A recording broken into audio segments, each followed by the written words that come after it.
নির্বাচনের আগে একটি দল ঠকাচ্ছে বললেন তারেক রহমান। নাহিদ ইসলামের হাতে পাল্লাকলি তুলে দিলেন জামায়াত আমির। বেতন বাড়ানো অন্তর্বর্তী সরকারের কাজ নয় মন্তব্য আসাদুজ্জামান রিপনের। নির্বাচনী প্রচারণার প্রথম দিনেই যশোরে প্রার্থীদের চমক। শেখ মুজিবের কবর জিয়ারত করে ভোটের মাঠে সাবেক বিএনপি নেতা। বাংলাদেশ থেকে ওষুধ আমদানি করবে আফগানিস্তান। টি-20 বিশ্বকাপ খেলছে না বাংলাদেশ। দর্শক, আমাদের রাতের আয়োজনে আপনাদের সাথে আছি আমি এস.এম. আরিফ। শুনছিলেন প্রধান শিরোনাম। এছাড়াও রয়েছে দক্ষিণ পশ্চিমাঞ্চলের রাজনৈতিক, সামাজিক, অর্থনৈতিক ক্ষেত্রের বিভিন্ন গুরুত্বপূর্ণ খবর। বিস্তারিততে যাওয়ার আগে আপডেট খবর পেতে গ্রামের কাগজের ইউটিউব চ্যানেল সাবস্ক্রাইব এবং ফেসবুক পেজ ফলো করে রাখুন। নির্বাচনের আগেই একটি দল জনগণকে ঠকাচ্ছে, এমন মন্তব্য করেছেন বিএনপির চেয়ারম্যান তারেক রহমান। বৃহস্পতিবার সিলেটের আলিয়া মাদ্রাসা মাঠে ধানের শীষের প্রথম জনসভায় তিনি বলেন, ভোটের জন্য বেহেশতের টিকিট দেওয়ার প্রতিশ্রুতি দিয়ে মানুষকে বিভ্রান্ত করা হচ্ছে। তারেক রহমান বলেন, ধানের শীষ বিজয়ী হলে প্রত্যেক মানুষকে অর্থনৈতিকভাবে স্বাবলম্বী করা হবে এবং 12 ফেব্রুয়ারি গণতন্ত্রের যাত্রা শুরু হবে।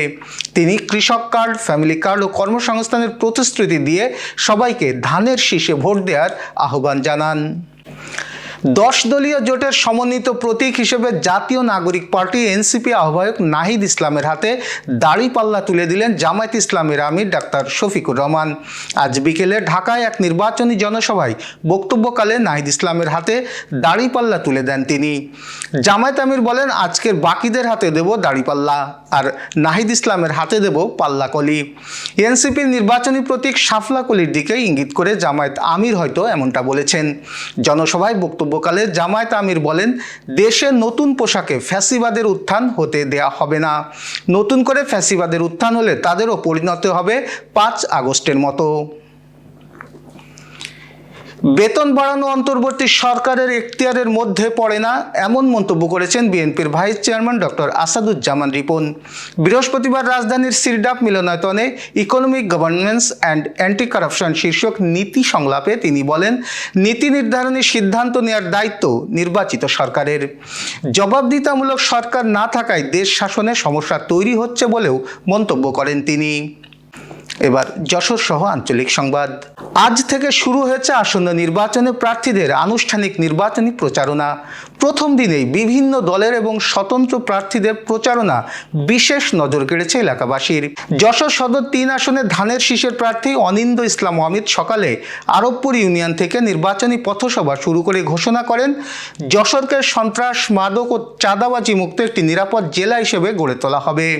বিকেলে যশোর শহরের গোহাটা রোড থেকে বাদ্যযন্ত্র বাজিয়ে যশোর 3 সদর আসনের জাতীয় পার্টি মনোনীত লাঙল মার্কার প্রার্থী খবির গাজী দলীয় নেতাকর্মীদের সাথে নিয়ে প্রচার মিছিল বের করেন। মিছিলটি শহরের গুরুত্বপূর্ণ সড়ক প্রদক্ষিণ করে দলীয় কার্যালয়ে শেষ হয়। এ সময় জাতীয় পার্টির বিভিন্ন পর্যায়ের নেতৃবৃন্দ উপস্থিত ছিলেন। শহরের দড়াটানা মোড় থেকে লিফলেট বিতরণের মধ্য দিয়ে গণসংযোগের আনুষ্ঠানিকতা করেন জাকপার মনোনীত যশোর 3 সদর আসনের প্রার্থী নিজামুদ্দিন অমিত।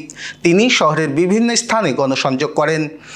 বকুলতলা জুলাই শহীদ চত্বর থেকে যশোর 3 সদর আসনে ইসলামী আন্দোলন বাংলাদেশের মনোনীত প্রার্থী অধ্যক্ষ মাওলানা সোয়াইব হোসাইন তার হাত পাকা নিয়ে শহরে প্রচার মিছিল ও গণসংযোগ করেন। 52 ভাষা আন্দোলন, 71-এর মহান মুক্তিযুদ্ধ এবং 24-এর জুলাই গণ অভ্যুত্থানে শহীদ স্মরণে যশোর কেন্দ্রীয় শহীদ মিনারে ফুলের শ্রদ্ধাঞ্জলি নিবেদন করে যুক্তফ্রন্ট মনোনীত সমর্থিত সিপিবি যশোর 3 আসনের প্রার্থী রাশেদ খান নির্বাচনী প্রচারণা কার্যক্রম শুরু করেন। এ সময় যুক্তফ্রন্টের বিভিন্ন নেতৃবৃন্দ উপস্থিত ছিলেন। প্রতিনিধি জাকির হোসেন হৃদয় জানিয়েছেন, যশোর 4 আসনের ধানের শীষের মনোনীত প্রার্থী মতিউর রহমান ফারাজের পক্ষে প্রচার মিছিল অনুষ্ঠিত হয়েছে।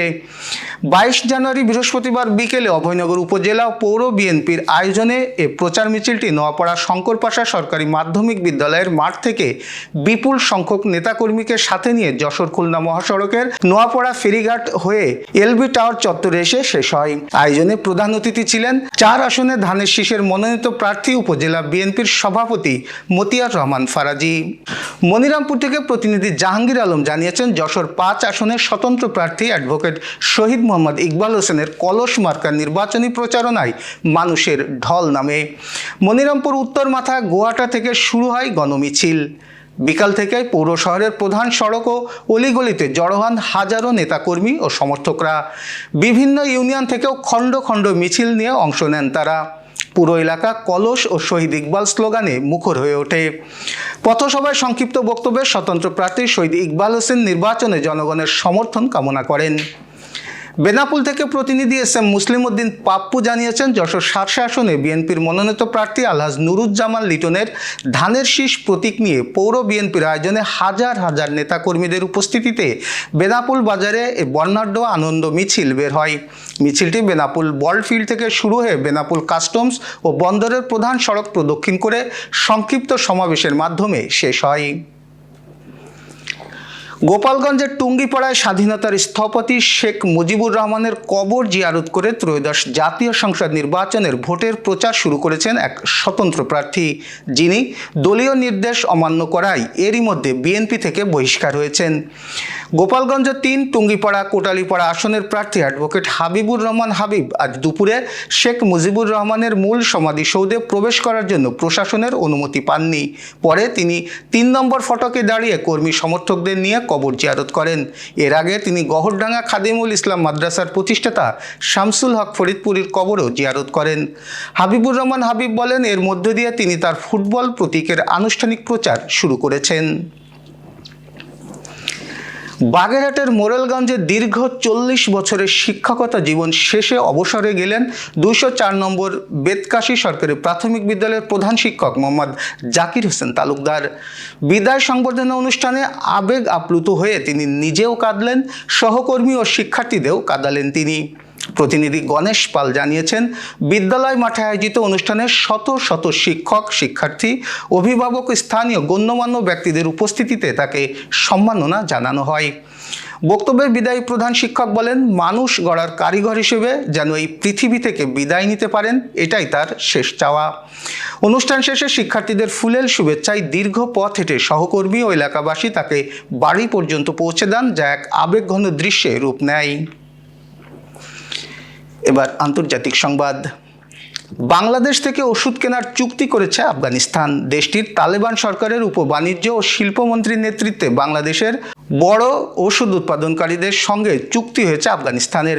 আফগানি সংবাদ মাধ্যম পাজহক আজ এক প্রতিবেদনে জানিয়েছে, উপবাণিজ্য শিল্পমন্ত্রী মাওলাওই আহমদুল্লাহ জাহিদ বাংলাদেশের বড় ওষুধ কোম্পানির সঙ্গে সরাসরি যোগাযোগ এবং তাদের কাছ থেকে ওষুধ আমদানির চুক্তিতে রাজি হয়েছেন। এ নিয়ে আফগানিস্তানের বাণিজ্য শিল্প মন্ত্রণালয় একটি বিবৃতি দিয়েছে। এতে বলা হয়েছে, মন্ত্রীর নেতৃত্বে একটি প্রতিনিধি দল বাংলাদেশের বড় দুটি ওষুধ কোম্পানির বেক্সিমকো এবং রেনেটা পিএলসি পরিদর্শন করেছেন। তারা বিশ্বের প্রায় 50টি দেশে ওষুধ রপ্তানি করে। এই পরিদর্শনের সময় আফগানিস্তানের ওষুধ কারখানা স্থাপনের জন্য বাংলাদেশের ওষুধ কোম্পানিগুলোকে আমন্ত্রণ জানান তিনি। আফগান মন্ত্রী জানিয়েছেন, আফগানিস্তানের সব জায়গায় এখন নিরাপত্তার নিশ্চয়তা রয়েছে। আফগানিস্তান শিল্প উৎপাদনকে সমর্থন করে এবং বিনিয়োগের জন্য প্রয়োজনীয় সব সুযোগ সুবিধা দেবে। Renaissance hospital and diagnostic centre. রেনেসাতেই মিলছে কম খরচে উন্নত সেবা, তাই নিশ্চিন্তে আমাদের সেবা নিন, সুস্থ থাকুন। Renaissance hospital and diagnostic centre, সদর হাসপাতাল মোড়, দরাটানা, যশোর। দর্শক, শেষ করব খেলার সংবাদ দিয়ে। নিরাপত্তা শঙ্কায় ভারতের টি-20 বিশ্বকাপ খেলতে না যাওয়ার সিদ্ধান্ত বদলানোর কোনো সুযোগ নেই বলে জানিয়েছেন যুব ক্রীড়া উপদেষ্টা আসিফ নজরুল। আইসিসিও যেহেতু বাংলাদেশের ভেন্যু বদলানোর অনুরোধ রাখেনি, এর অর্থ এবারে টি-20 বিশ্বকাপ শেষ পর্যন্ত খেলা হচ্ছে না বাংলাদেশের। আজ হোটেল ইন্টারকন্টিনেন্টালের ক্রিকেটারদের সঙ্গে বৈঠকের পর এই কথা বলেন আসিফ নজরুল। আইসিসি বাংলাদেশের ভেন্যু স্থানান্তরের অনুরোধ না রেখে সুবিচার করেননি উল্লেখ করে উপদেষ্টা বলেন, তারা সুবিচার করবে বলে আশা করেছিলেন তিনি। ক্রিকেটারদের সঙ্গে কী আলাপ হয়েছে তা অবশ্য খুলে বলেননি তিনি। ক্রীড়া উপদেষ্টা সংবাদ মাধ্যমের সঙ্গে কথা বলেন বিসিবির সভাপতি আমিনুল ইসলাম। তিনি বলেন, আমরা আমাদের মতো করে চেষ্টা করে যাব, আমরা এখনও হাল ছেড়ে দিচ্ছি না। আমরা আবার আজকে যোগাযোগ করব আরও কিছু জিনিস নিয়ে এবং চেষ্টা করে যাচ্ছি যেন আমাদের ছেলেরা বিশ্বকাপ খেলতে পারে। আমাদের একটাই চাওয়া, আমরা বিশ্বকাপে খেলতে চাই। এ মুহূর্তে আমরা ভারতে যেতে চাই না, আমরা শ্রীলঙ্কার মাটিতে বিশ্বকাপ খেলতে চাই। আমরা এখনও তৈরি, আমাদের দলও তৈরি আছে। এই ছিল আজকের রাতের আয়োজন। এরপর সকালের খবর দেখার আমন্ত্রণ জানাচ্ছি। শীতে পরিবারের বয়স্ক ও শিশু সদস্যদের বাড়তি যত্ন নিন, সতর্ক থাকুন ডেঙ্গু প্রতিরোধে। শুভরাত্রি।